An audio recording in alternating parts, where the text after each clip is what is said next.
Bonjour les amis.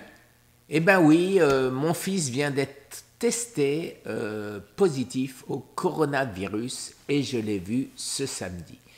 Il a passé la journée avec nous, donc mon épouse et moi.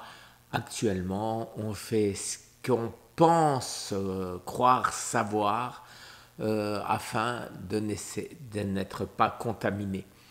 Alors, c'est quoi Quercétine, professeur chrétien Canada, l'artésiminine, puisque vous le savez certainement, en Afrique, où ils ont le paludisme, ben, il n'y a pratiquement pas de coronavirus et c'est certainement dû à la prise d'artésiminine. Voilà ce que je fais. Du plaquenine, c'est-à-dire hydro... Bon, j'en ai pas et donc je n'en prends pas. Plaquenil, hein, c'est quand même beaucoup plus facile à dire que hydroxycinine.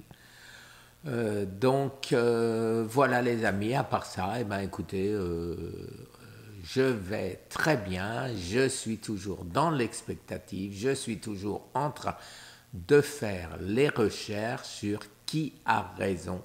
Faut-il acidifier ou faut-il alcaliniser? Ou alors, comme l'article que Fred, mais qui est un peu confus, m'a envoyé, j'ai pas vraiment saisi.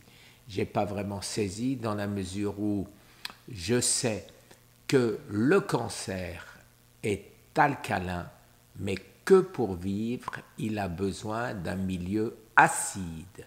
Donc, de ce fait, il semblerait qu'il faille alcaliniser le milieu et non pas le rendre encore plus acide. Ça me semble absolument logique. Maintenant, il y a peut-être quelque chose que je n'ai pas compris. Hein. J'ai pas la science infuse. De plus, rien ne prouve jusqu'à présent que l'on connaisse une manière d'alcaliniser le milieu ambiant.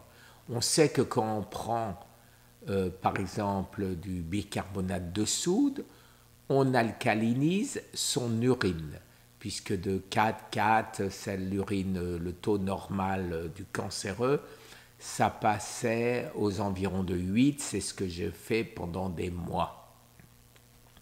Et il faut bien dire que j'ai vaincu mon cancer alors que pendant des mois, j'ai alcalinisé. Donc pourquoi aujourd'hui faudrait-il acidifier? J'avoue qu'il y a quelque chose que je ne saisis pas dans cette histoire. Voilà. De plus, je le répète, rien ne prouve que la prise de bicarbonate alcalinise autre chose que son urine, parce que quand ça passe dans l'estomac, ça alcalinise bien sûr l'estomac. Après, ça alcalinise les reins et toutes ces matières alcalines sont rejetées, tous ces minéraux sont rejetés par notre urine, ce qui fait que, bien sûr, on a une urine à un taux plus haut. Maintenant, quelle est l'incidence?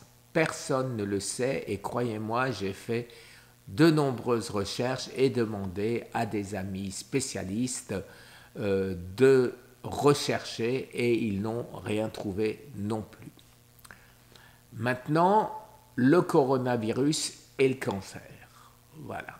Alors, objectivement, je pense que, je ne le choperai pas. Pourquoi? Parce que mon fils a été décelé le 2 septembre. Il vient de recevoir des résultats, mais son test date du 2 septembre. Donc du 2 au 12, il s'est passé 10 jours. Alors certains disent qu'il faut 15 jours pendant lesquels on est contaminable. On peut contaminer et d'autres 7 jours, comme en France, ils viennent de réduire. Donc ça, personne ne sait vraiment. Donc ça, c'est vraiment l'inconnu. Maintenant, ce qui est certain, c'est qu'à 12 jours, à 10 jours, on a moins de chances peut-être qu'à 2, qu'à 3, bon. cassette. Alors, pourquoi je suis malgré tout tout à fait confiant? C'est que je pense être en bonne santé, je pense avoir aujourd'hui un système immunitaire fort, malgré mes bientôt 69 ans en janvier.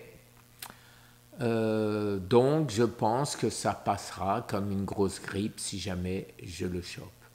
D'ici là, je me mets en recherche de Plaquenil de manière à, au cas où, le prendre immédiatement, comme nous l'enseigne le professeur Raoult. Voilà les amis, je vous souhaite une excellente journée et soyez tout comme moi et tout comme mon épouse, non pas inquiets, mais nous sommes tout à fait confiants. Merci les amis, très très bonne journée. Au revoir.